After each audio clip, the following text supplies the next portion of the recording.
Welcome to my channel.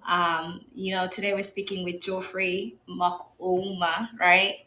Yeah, So I want to just understand, like, what's your origin like? Like, where are you from, and what are you about? If you can just do a brief introduction of who you are. yeah. My name is Geoffrey Ouma, but I don't use Geoffrey most of the time. I Mm-hmm. prefer being called Mark Ouma. Mak'Ouma. Mark Ouma was a gentleman born in Nairobi, raised in the village somewhere in the middle of nowhere. And that I mean in Homa Bay County, a Uh-huh. place called Karachuonyo.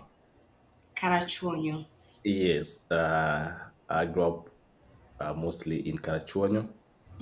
And then after that, I lived with relatives because at one point I lost my parents, both my parents. So Oh. I went on to live with relatives, Uh-huh. being in Rongo town and then Oyugis. And then I came back, finished my primary school in the village, and then went to local high school, Form 1 and Form 2. And then later I was adopted by my uncle, Jack. Yeah, may he so rest in peace, who took me in and took me to Kisumu. I went to a school called Joel Omino. It was a small school. Jolomina. Joel Omino, I know that's cool. you know it? Yeah, yeah, yeah. That's where we went to school. So we were we were the second lot to do KCP. I mean KCSE at that time. It was a Uh, small school, but yeah, we did what we could. Yeah, we did well, the best that we could. And yeah. then after that, because I had an elder brother who was in Mombasa, I moved to Mombasa. Mm, So what happened, just like before I finished high school, I got a job to work in a restaurant as a cashier, accountant, because they're looking for accountant. So just before I did my KCSE, I was able to get a job, but I didn't be in Mombasa, so I quit the job, went to live with my brother in Mombasa, started and life there. Joffrey, like, I want to take you back because you kind of breezed through a lot there, right? Yeah. Um, you said that you basically became an orphan. At Yes. what age were you? You know, Yeah. where So were you at that time? yeah. So I was 11 when my dad died, and Oh, then almost 1 year after, my mom died. So I was about 12 years when I lost my dad. wow. Yeah, And yeah. did you have any siblings or? Yes, I did. So I had an elder brother Uh huh. and two younger sisters. So when my dad died, my brother was taken by one of my relatives. So I became like the eldest child in my family with my mom. And then my mom got sick. She became sick for some time. And of course, like we didn't have a close relative. My dad had no brothers. And so that meant that we depended wholly uh, uh, from the support from my mom's side. My Yeah. mom said, yeah. So what happened? My dad was not originally from there. Like I would say, my dad was a second generation in that place. My mom was originally from that place. So Yeah. mom's place and where my dad and our place wasn't that far. I would say how many kilometers, or how many miles? Maybe 15 miles. Okay. Yeah, so me and my grandma from my mom's side would come, take care of us, support us. My mom got sick. She was taken to the hospital several times. We didn't know what was the problem. I didn't know even today. I don't know what she was suffering from. But after several attempts to go to the hospital, she wasn't able to. They didn't find anything. So they asked them to bring her back home. So I became like now the nursing person to my Yeah. mom, Yeah. supported by my sisters. Of course, once in a while, we'd have people from church, our church, to come and Yeah. support. But I think the care was becoming too heavy because I remember when my mom died, no one was there. I was there with my sisters. And so, yeah, at every time, so my mom got sick. She got so ill. The care was too much. And then I think I have a feeling, and I think that was the main problem. There was some kind of a smell that was coming from her. That was Uh, wrong. So I remember this church people from my mom's church or our church would come once in a while in turns. But it got to a week close to when she was dying. I think it was not easy for them. That's what I think. Yeah. And so I remember my grandma, because from my mom's side, she would come once in a while. But of course, she had some things to take care of at her own home, so she was not able to be with us every day. My Yeah. grandma from my dad's side was elderly, so she could not do support anything. And I so I think remember, that must been have like really tough for especially you and your sisters being so young and having to like take that on because it's hard when you're older too. But at the same time, like being so young and having to take care of your parents, I know that that was like hard to see. Jackie, I will tell you this. Today, I know I've gone through things, I do things that not easy for people my age. Mm, But that, I think, basically because I grew so fast, I became so resilient, I became so tough. I had to live, fight. Like you are put in a container, and then everyone has to struggle to get out there, something to get out of that. yeah. I think we were even the village. Like our place had been taken off, like there was no expectation of anyone coming out of that homestead, like that place. Yeah. It was tough, really tough, because I still remember everything. I cried when I was young. Then with the time, I think I realized that the only thing I would do is become strong. Don't think about it. It's Yeah. hard to tell. People would think that this guy maybe came from. I mean, even in the village, it's people. It's not easy to tell whether I lived in the village or not, because most of the time I was not, this person who interact with everyone. I was unique. Like I would say, I was unique on my own way. Like I would behave differently. Oh, okay. Yeah, I would focus more of things which are serious. I became so mature so fast because I remember my mom used to do a business, small. She owned a small grocery store back in the village, and so I Oh, remember her sending me. At that time, that was 4,500. I don't know what that value would be today, but I'm looking at like a figure of over 100,000, 200,000. Remember, I was about 10, 11 years. yeah. Yeah. So Yeah. she would send me, wrap the money with the paper, with some shopping list, returning the paper and the money. So I would go across the lake Victoria, from my place to Homa Bay, which is like across the lake, Yeah. Yeah. Yeah. Yeah. using a boat. What do they call? The one that is driven by the engine. Yes, the power boats. Yes, power boats. Yeah. Yeah. So I would get there, go. I knew where I was going to. She had these particular stores, so I would go there, give them the money and the list, so they would take whatever they have. I go to. So I would go like about three places. After that, they would pack those things, the items that I was buying, put them in a cart, and somebody would you drop them at the point where somebody will load them into the boat. So you were just like the delivery guy, basically. So you, Yes, I would go there, show them the money and the list, so they would take. At that time, I think I wasn't sure whether I was able to read well or write well, so I would just show them the money and the list of the things that I want them would take, and then they would get me someone to carry these things to the boat, and then I basically get to the boat. My mom is waiting for me at the end of the lake.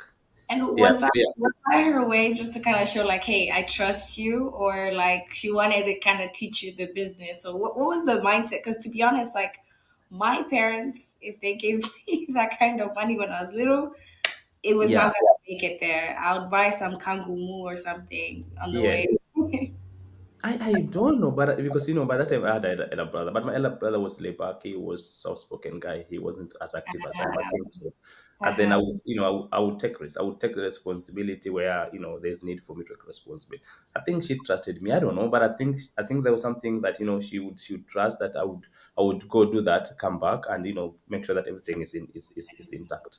So I did Yeah. that. I mean, I did a lot of things, and then so even after the death of my parents, so like my brother had been taken by my relatives. So my sisters also were taken. I was the only one left in the village.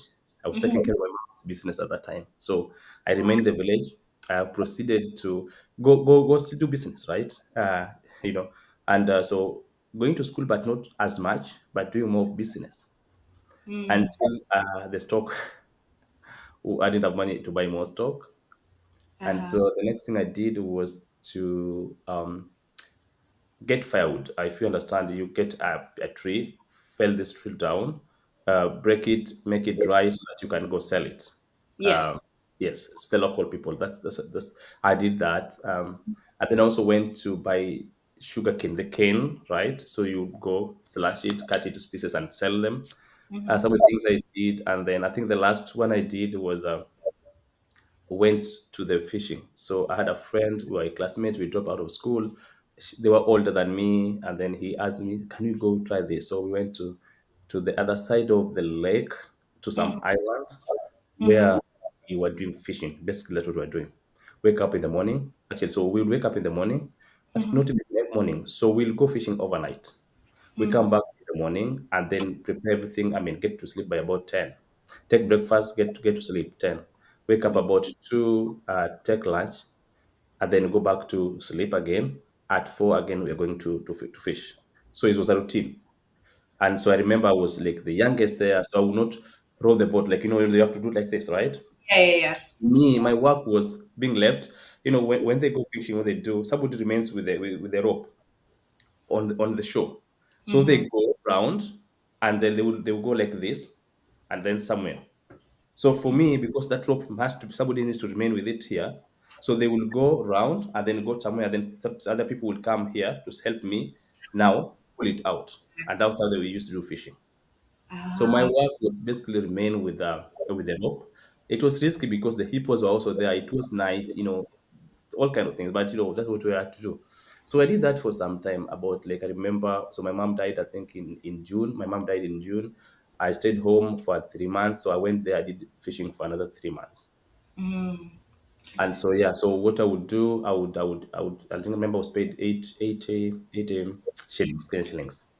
So, and that was breakfast 20 shillings, yeah. lunch 20 shillings, and dinner, and probably remain with the 20 shillings in most cases.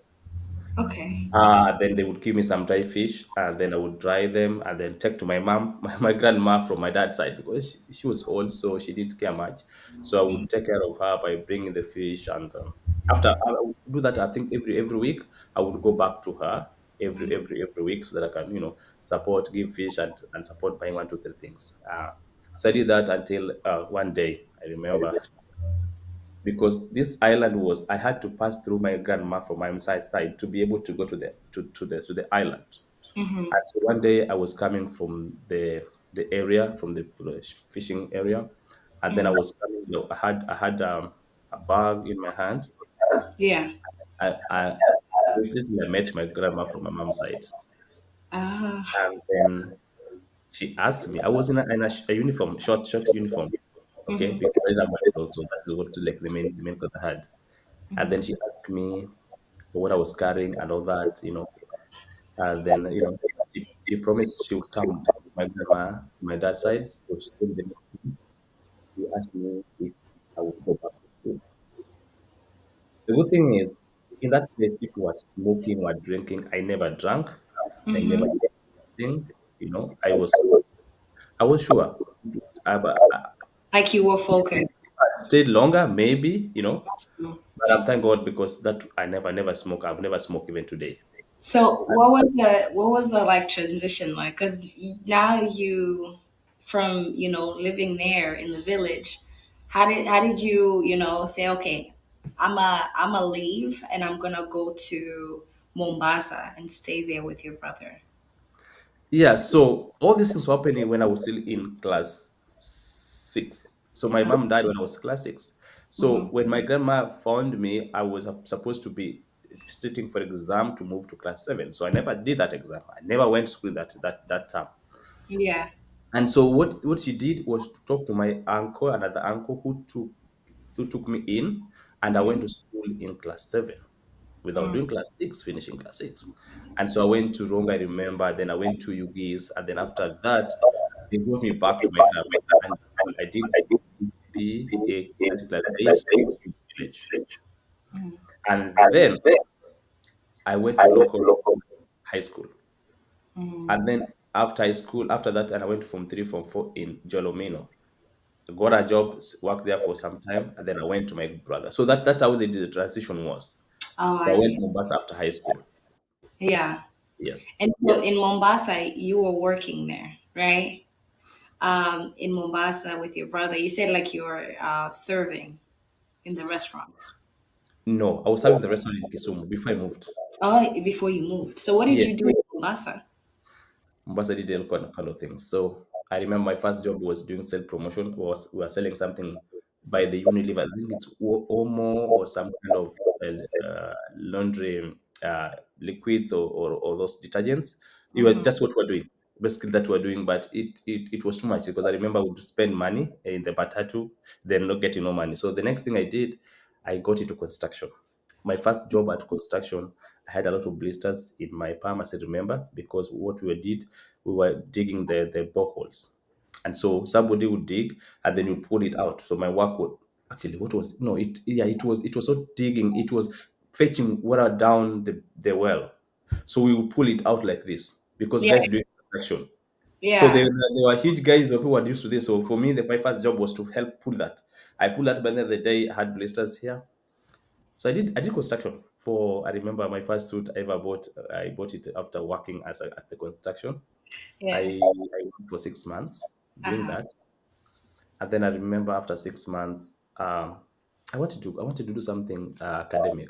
I would love reading. At that time I wrote some songs. I also wanted to be a musician. At that time, I Oh, didn't wow. know what I wanted to be. So you were trying to kind of figure out what your lane was. Yeah. Yeah, because I was supposed to go to campus, but again, the combination, that time they changed of the cluster points. So there were so many things that the factors that didn't allow me to go to the university at that time. Mm. So I got a teaching job as a teacher. I taught in a community school in Mombasa. That was like the second job I did. Yeah. I started from teaching kindergarten, and I went to primary, lower primary, secondary, upper primary, and then I became the principal of that school. So that's what I did for much, yeah, for many time. I mean, much of the time in Mombasa. Wow.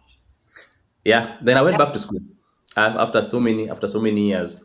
So I gathered some friends and asked them, man, I want to go back to school and I need support. Yeah, they contributed. They gave me at that time 7,000 Kenya shillings. Hmm. The fee was much more higher than that. I wanted to go back to school, so I wanted to become an engineer. So my intention was to become an engineer. So I think I was looking for now time to get to school, and then I looked at the colleges. I found one in Nairobi. Right now it's called Kenya Technical University to Kenya Technical University of Kenya, something like that. Technical University Yeah. of Kenya. Hmm. So they told me the engineering was starting the next term, and like I didn't want to wait any longer. I have 7,000 with me. I had some savings. I want to go back to school. And so I had a cousin. They asked, what is so close to engineering? And they told me there's something called engineering. It's computers thing, but it's software. So I like, I don't know much about that. Yeah. Somebody told me it's packages. So packages, people used to do packages after high school. I had not been exposed to computers, so I didn't even know even how to type by that time. I took the risk, joined the course. I didn't know what but I'm glad that I took that course today. I'm passionate about IT, everything about IT. That's what I do. That's what I do for a living. That's what I sing. That's what I eat. I talk about technology all the time. So, so that's what started, your passion with IT, computers in general, like Yes, coding, things like yes, that, right? yes. Um, so how did you end up out here in the US? Yeah. So at one point, I remember they were saying they're free ride for people coming from Kenya to US. Mm. So I just got into the plane and then came here. No, just kidding. So what happened? So in Kenya, I did a lot of things. So I went back to Mombasa. I was a student. I was a very aggressive student leader. I became a student leader, not just in my university, but entire coast. Mombasa, we used to call it Mikusa. Mm. From Tana River to Mombasa to Kilifi Mm. to Kwale to Voi.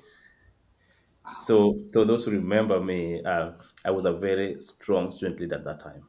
And what do you why do you think that was? Is it just because you like talked to everyone? Because to be honest, and you said So, you're so the not things that that type of person. Yeah, I think the things I acquired in life. I don't think I was born in this way. Like I was born to become a leader politician or to be so much aggressive in terms of leadership. I wasn't. But I think the things that I went through might have contributed much about like me going through this because I had to survive. Let me tell you something. So when I go to Poly, Uh-huh. I had 7,000, contributed friends. I did fundraiser, right?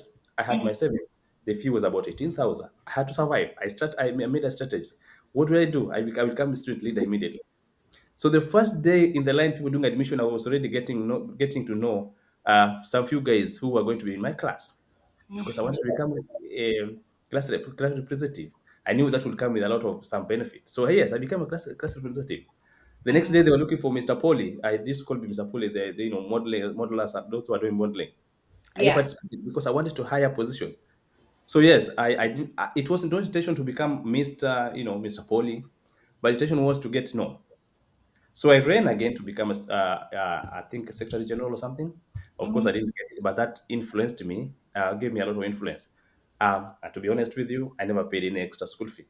I had a lot of yeah, because I was able to get bursary. I was able to we survive. I was needing fee, and Yeah. so the hostels out. Of course, a lot of things happen in between there. At one point I was No, given I totally understand it. Like I had the same kind of experience yes, because being in that, but this is more like primary school, yes, I didn't have a good education for a long time. So when I did, I made sure I was part of the leaders, I was part yes, of everything, I was friends with the principal. yes, So for a while, I did not pay any school fees. He just let me ride along until later on when I came to yeah, the US. That's when I paid him for yeah. school. See, you see, So I do understand. I do understand where yes. you're coming from. People Yeah. didn't know why I was so much aggressive, but of course that I had to do. Even when I was in Mombasa, bringing students, but of course I also wanted to bring change. So yeah, so after that I graduated, went to do my masters, finished, and then I got a job. I worked, I became, I enrolled for a PhD in 2015, got a job as a lecturer, and then I was, I had my 7 in Kenya. So this is the first one. I had 7 in Kenya registered. So I had an office, and I was able to make some money, and I Oh, wanted wait, to go to so Mombasa. you registered Sevnet, your company, before Yes, coming here. yes, yes, yes. So that was there since 2014. Wow. Yeah, Okay. yeah. So yeah. So I was lecturing. I was doing all my stuff. I was doing my consultancy. So yeah, and then I thought of like so that I was based in Nairobi. I thought like, how about going to Mombasa and running as a member of parliament. So yeah. So I went back to Mombasa, Wow. Okay. ran as I, a member of parliament. I'm getting a vibe that you're a very gutsy person. Yeah. Very gutsy. Surin, as a member of parliament, I'm in the youngest in the race, and there were so many things. I was asked to be given money to drop out of the race, even close to 2 weeks to the election. I ran as a Wiper candidate. They did whatever they could do because they thought I was. I think they thought I was a threat. They didn't want somebody as smart. I think that's what I think because I know it's a lot of things that were done to me. But again, I stood my ground. I said one thing I want to do. I was in this race to end it. I will be going to the last point, even if it means it's only my vote. I was ready to do that, and I was satisfied. I didn't get election. I didn't get elected. I lost election. I would say yes, I lost election, but I was happy. I was happy that I was this journey through the end. So my name was the ballot box. Election was done. I would walk from polling station to polling station. I was convinced things might be well. Initially, it was so strong for me, but again, with time, because of the resources, and so of course, so many other things. So I Yeah. lost election. The winner was announced. I remember at evening, and I said, "Yes, I'm happy. I did it to the last." And And then what region was this? Mombasa, Nyali constituency in Mombasa. Cali. Oh, okay. Yeah. Gotcha. Yeah. So after that, I came to Nairobi, and the business was doing well because I spent most of the time in Nairobi. So the business was doing well. I went back to teaching. I taught for some time. And then idea of, okay, So I think it's time. I need to get out of try something else. I'm not in politics. I'm going to run. I don't want politics anymore. But I wanted to do something that, maybe I would go, like say, even Joseph in the Bible had to go to Egypt, and that's where people saw he had something that he could bring to the table, right? So Yeah. I wanted to try something different, not really mainstream or politics, but creating something outside normal or conventional environment. And so this thought of coming to US was there. So I came to US, and then so when I came to US, um, there are so many things. Started somewhere. The first job I ever did was caregiving. I would say caregiving, Mm-hmm. which I did for some time. It Uh, was terrible. I didn't like it. I have no problem with that. For those who like it, it's fine. it's I like what they're doing. not it's not for everyone. Yes, Yeah. And yes. also So yeah, you're passionate with like tech. It's a an overlap for yeah, sure. yeah. And so I remember me going to a class, and so they were teaching people how to do. It's called CNA, right? It's CNA class. Mm-hmm. And this Filipino guy was the one who owned the place. And then I remember my second day talking to him, asking him, I'm IT guy, and see you doing this. Can I partner with you so that I can teach IT? And so we agreed. We came up with a website, and he was supposed to launch it. The guy unfortunately died, so we're not able to start off this project. And then that meant I would go back to drawing board. So what I did is registered a company here Mm-hmm. under the same name to teach basic IT. That was like the initial intention, because I realized that in my class, that class of CNA class, there were people who were in that class, but they had never like they came from Kenya, for example, or African countries, but they were not exposed to IT, and everything there meant that even you do exam using computers and all that. So like, how about teaching them how to navigate that simple computer or IT systems? That was the initial point, and then with the time things changed. I realized that I think there was need for a data analytics training Mm-hmm. more than just basic IT skill. And then that's how we started coming up with the teaching or training in data analytics. And so for especially for a lot of people who are not in tech, right? What is data analytics Yeah, I specifically? will. Yes, yes. So that's so. This is a training that allows you, for someone who has a different profession, it gives an easier path to start your career in technology. So it's not like a mainstream. But one of the reasons why people want to do this training is either to complement what they're doing. Example, if you're in marketing, you complement this training that can allow you to become marketing analyst. That gives you more power over normal, conventional, traditional marketer, Yeah. because everything right now is done through technology. So when you become a marketing analyst, then you have a competitive edge over normal marketer. Marketer. Yeah. So if you are in finance, financial analyst, human resource analyst. So like I would say, virtually every profession can use this course to complement what they're doing. Now, you and I understand everyone else does that IT is part of us, whether you like it or not. It affects how you do things, how you eat, how you work, how you sleep, how you communicate. It affects you. Whether you are in IT or not, it's going to affect you. The best you can do is to embrace it. And how you can embrace it through getting into this training. Now, so that's one. Two is people who are set a whole new career. So you have been doing a career A, and then say, I think I'm tired. I want to try something new. I want to get in tech. So you may get started from this training. Or someone who has never been in any career, like young people who just finish high school. They want to start a new career. They don't know where to go to, like I did when I was starting off my training. They want to do this. There are people who are students. So this training is made, I would say, every young, old, those who are in profession, those who want to complement what they're doing. That's what data analytics is all about. So data analytics is, I wonder whether to define data and analytics, but I think data is more facts. Okay, they are never guesswork. The Yeah. things like, for example, we are two here. It's a fact we are two. Nothing can, I mean, nothing. Nobody can debate about that. Yeah. Okay. So analysis is more something like doing defining the problem with the goals. Okay, Okay. preparing it, okay, connect to the data source, preparing this data that you have, data sets, analyzing. It means that you're looking some tools to be able to extract what you're looking for and develop in to get insights. Insights are the meaning that you can get, and of course communicating this insight to the relevant authority for decision making. It's more technical term, but I think in short, I would say is using specific tool to analyze. For example, I will tell you our product A, B, C. Okay, a Mm-hmm. company X is making money, profit, but they're working with three products. The question is, do all these products help this company X to make profit? So Mm-hmm. it's you as analysts to find out if Which all the three, or it's only one, okay, and what can be done. So you one? realize that as much as the company is making profit, but it's only product A making profit, B is not making any profit, but C is making loss. So Mm, after analyzing, then you can make a decision whether to increase the resources for C so that you can also be making profit, mm-hmm. or just drop it, focus on the first two. Mm-hmm.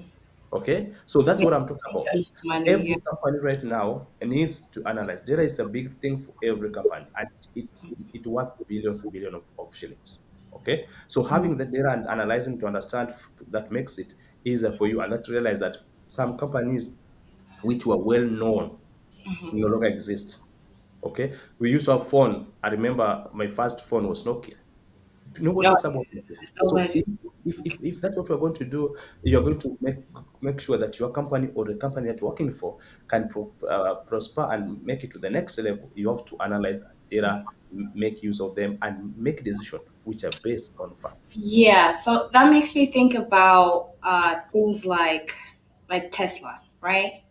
When you ask Elon Musk about the cars, he's like, I'm not selling cars. He's selling data. He's selling the information in the car, and the capabilities of it. Like you said, also it's like tracking. Any business will track data all the time. So what you're saying, like, totally resonates.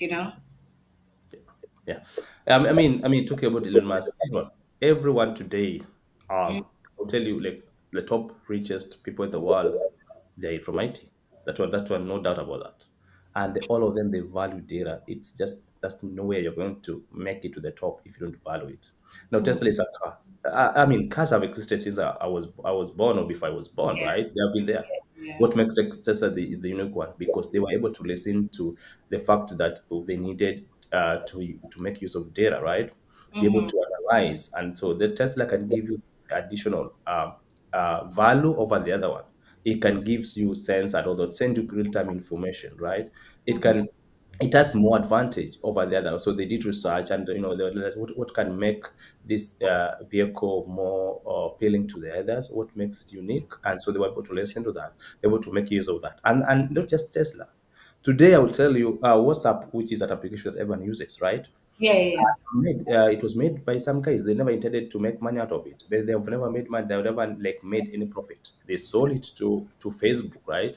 But at a lot of money, over 19 billion, without making any profit. Why? Because they were selling data. That's what sells. Giving data is more important than even making profit today in the world. Facebook that's what makes Facebook richest, one of the richest companies in the world. It's because of data. Yeah. And I'm telling you, there are so many things I can count that companies that don't even make money, but their value are so higher than even the companies that make money, simply because of data. Wow. That is insane. I never actually pieced that together, but it's great that you did. I think so for people like looking to get into like the tech world, right? Yeah. Because you said 7-8 is also in Kenya. It's also here in America. So what has been the growth since you started the business here?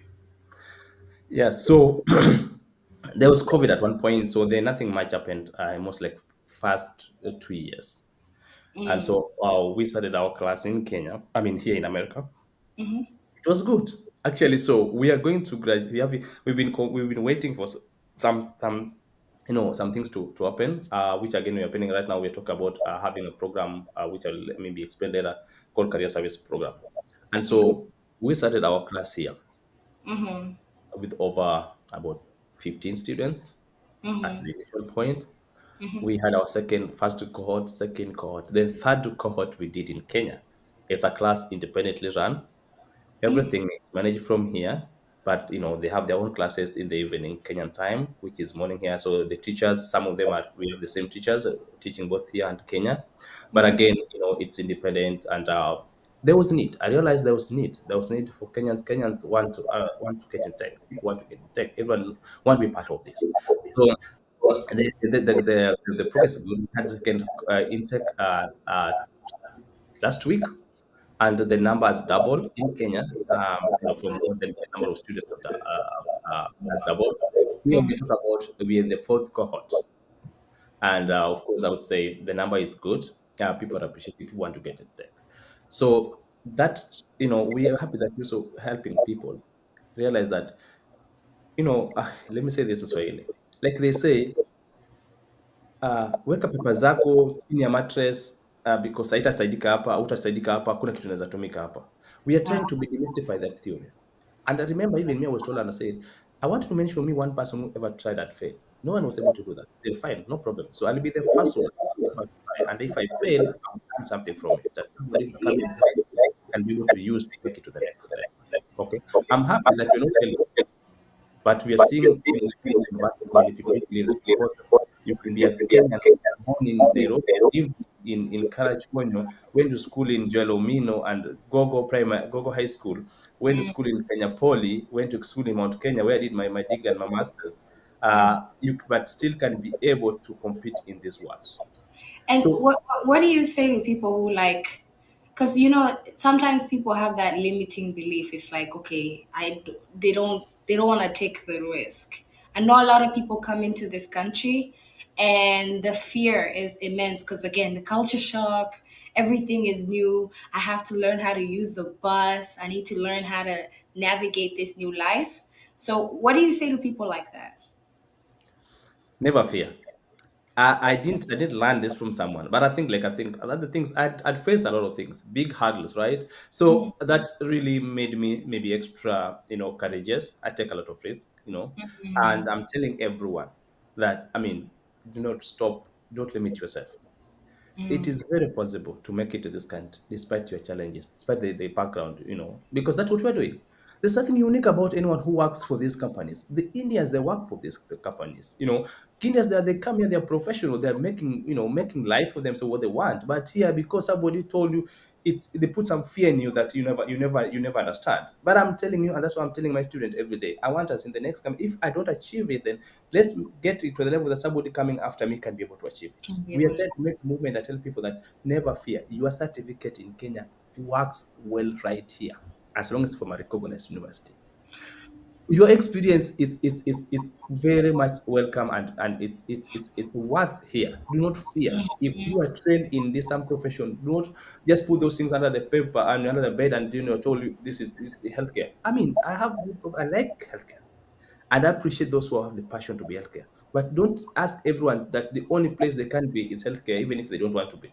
Please let's also diversify in other things. I believe tech is the way to go. It's the future, and whether you like it or not, tech is coming after you. The best you can do, whatever you're doing, healthcare. And we just did some webinar last week about work role of technology and analytics in healthcare.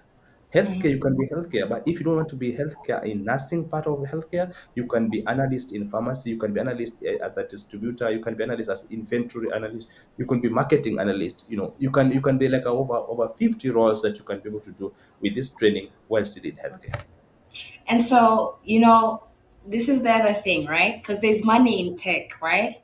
Yes. Um, I want to shed some light into like, okay, what's the earning potential for people who want to get into tech, right? Because I Yeah. know everyone usually goes for healthcare because they're like, oh, I'm always gonna have a job, I'm always gonna have that security.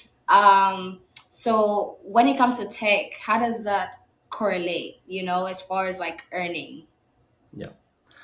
Let me give you this. The Okay. richest man today is Elon Musk, Mm. Tesla, tech. Mm-hmm. Yeah. Okay. Second is a French guy, he's a businessman. Mm. Third one, I will tell you among the 10 people, Bill Gates, tech, Zuckerberg, tech, Ellison, Larry Ellison of the network, Mm-hmm. Oracle, tech, Larry Page of Google, tech, the former CEO of Microsoft, they're among the richest people in here. Mm-hmm. If you go to even Asia, Mm. the Dance Byte, the owner of Dance Byte, that's the TikTok, Mm. WeChat, all live in tech. So Now, tech. I've never seen anyone who is not in tech unless it's a business person who is among even 20 or 100 richest people in the world. So that means that in tech, there's potential for you not getting what you're earning, but growing to be the one of the richest people if that's what you want. Mm. Now, even starting point as analyst, data analyst, which is the lowest I would say, because after that you go to data engineer and scientist. You can start. I mean, I would say about seven. Let me say in terms of month, 7,000 USD every month. Mm. But you can grow in terms of depending on how fast you want to grow. Like you're trying to learn every day, you keep on learning. Otherwise, you still stuck. You'll be stuck at the 7,000.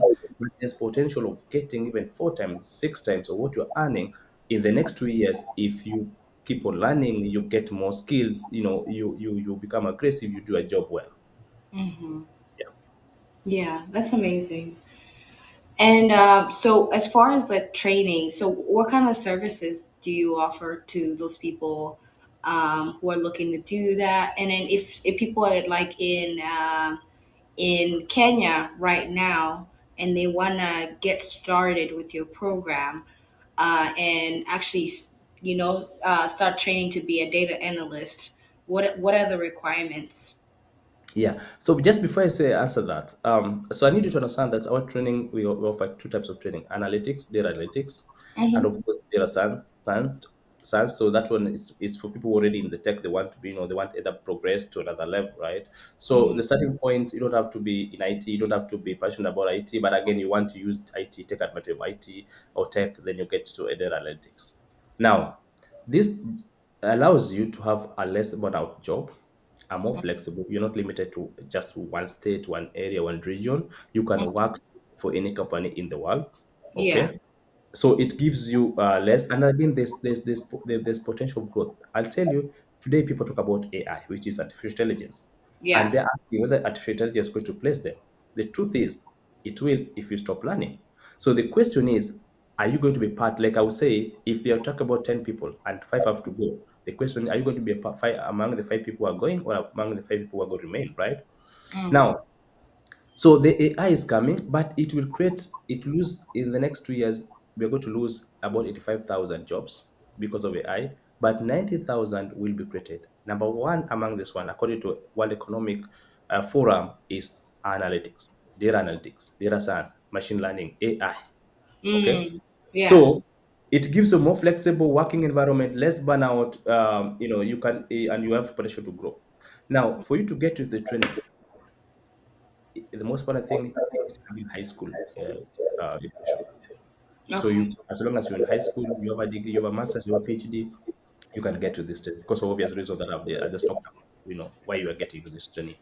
So whether you are in Kenya, whether in Uganda, whether in Rwanda, whether in Burundi, whether you're in Africa, Asia, Europe, you can do this course because our training are done online, instructor led, though instructor must be in class, and so they have done virtually. So you don't have to be in US or be in Kenya or wherever the place to be able to do our training. Mm. Yes, so that's one thing we do about data analytics. But of course, as a company, we also thought, like I've just mentioned, some people like Zuckerberg and Bill Gates, right? People who started training when they're young. And the question is, do you have to wait? For me, I had to wait until I was over 20 years, right, to start a tech. Mm. It's because Mm. of the environment how I was brought up. There were no electricity, there were no internet, there were no computer, so there was no possibility of me getting to tech before that time. Yeah. Today, we don't have to wait for. I have two kids, and they're already doing tech. They're already taking it at the age of 5. Okay, Wow. 5 and 8 years. My son 8 can code, he can write codes, he can create games today. It's because he was exposed to this thing at the age of 5. Okay, so we don't Yeah. have to wait. The reason why these guys were talking about, they started tech when they were young, and that we didn't say, why do we have to wait until we are 18 years, 20 years to first start? How about starting it right now? And then we decided to come up with the coding classes for kids and teens at the age of 5 to 12 to 16 years old. So Oh. those classes have been going on right in US and of course in Kenya. We are having another intake coming up in next month, and it's a program that we want to help our kids so that by the time they're 16, they should be able to be making some web application, mobile application, and some great solutions for solve the problem of the world. Wow, that's amazing. Especially with kids, I feel like it's nice to like instill those skills when they're young, because it will take you far. Like you have so many options on what you're gonna do down the Yeah, line. So yeah, I think that's amazing. yeah. Um, and so what's the length of the course? Like what's the timeline? Yeah. The course runs for 5 months. So 4 months technical training. We're looking about 6 modules from introduction to analytics, Excel, advanced Excel, Power BI, Tableau, SQL, or SQL as tools that you're going to use for doing analysis. And then the fifth month, internship stroke career services. Internship is virtual internship where that will allow you to translate what you've done in class into reality, applying those same skills in real life. Yeah. And then we have career services partner with a group of people that support that journey. And the intention is to be with you until you get a job. So they help you from soft skills, resume writing or CV writing, to interview preparation, interview mocks, mock interviews, and all kind of things until you get a job. Now the question is how soon you get a job. That depends on how you're going to master the skill, how dedicated you are, how you're going to carry out your writing your portfolio, how you're going to do your projects, you're going to do your assignment. All those things will determine whether you're able to get a job in the first month after your training, okay, or 3 months or even more. And so yeah, my intention of the company is to support you as a student right from when you start till the time you get to your placement, even after, like how to negotiate your salary, and we support you through the journey. That's So yeah, amazing. so how it is for analytics. And then if you were to come back for more advanced level to do Python, R, machine learning, AI, artificial intelligence, and of course many other things, then you that will take another 3 months after you are done with the first part of the training. Oh, okay, gotcha. Yeah, yeah, And so, for people who wanna, again, and I wanna appreciate you for taking the time out, coming here, and just giving us all this information. I know it's gonna help a lot of people. I know a lot of people want to get into tech, so this is gonna be like a guiding light for them to know. Okay, there's a path you can take. There's someone you can talk to about that. So, how can they connect with you and get more information, get started? yeah. So if you visit our website, which is 7net.net, that 7net I think should be on the screen. That's double T at the end. So 7net.net. There we have, if you check, we have homepage. The next one is analytics, data analytics. We will talk about the training and everything in the information we need. And then the next second one is code 7, which is the coding classes for the kids. The third one, we realize that we also have an application called Navismart. So as much as we are connected through WhatsApp, we realize that there are so many things that we need to get. So for example, this app has over like 6,000 institutions you want to come and learn here. And I think we make it another time to talk about this app. This is a very serious app. We are That's launching next month. I think when you invite me, I can be able to explain more about this app. okay. Now, if for your our email, just info@7net, or you can use our phone number if you're here, or in Kenya, just WhatsApp. They will get the information.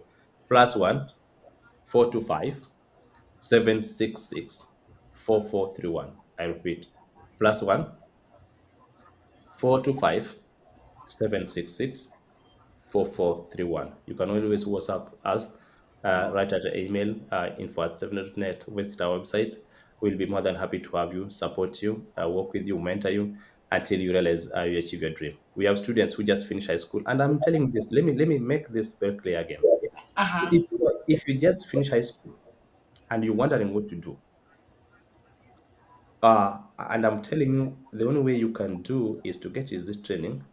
And when you get to the campus at the right time, when you want to get to the university, one, your mind will have expanded, reasoning skill, problem solving skill, analytical skill. How you view things will be different. There's no Yeah. way you realize that. I mean, you compare a student who went to this training and the one who didn't go to this training. They're in the same class at the campus. The reasoning will be different.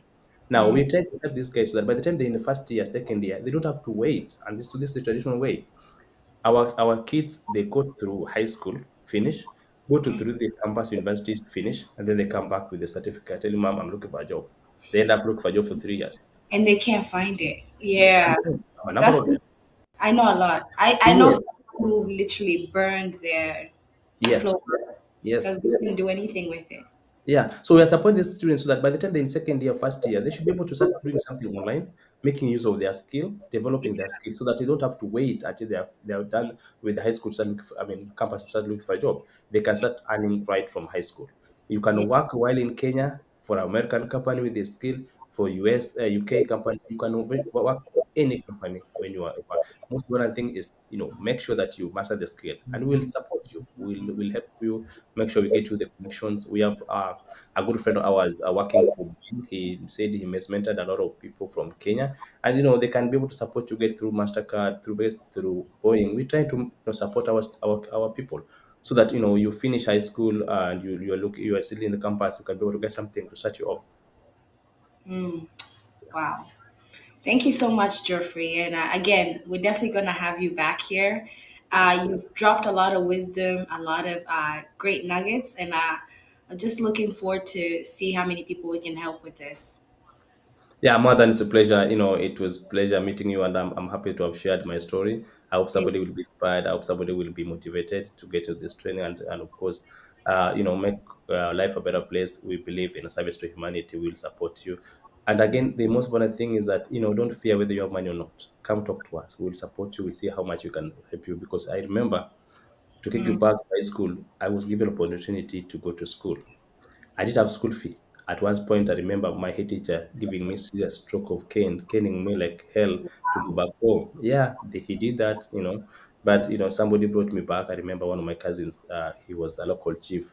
Brought me to school. I talked to the principal. He allowed me to be in school. Of course, the fee was paid. But I remember the most important thing is when I was in Jolomino, I had school fee arrears that I paid after working at the Mjengo construction.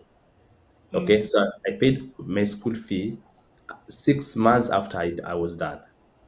And wow. that certificate is what supports me to at it today. And In the it goes a long way because sometimes not everyone just has the cash lying around, you yeah, know? yeah, So that's good to know that you'll be able to support, yeah, you know, everyone's needs. yeah, yeah. Wow. All right. Yeah, thank Appreciate you for having me, Jackie. I hope to see you again when you call me back. All right. Let me stop this real quick. Oh, man. That was amazing.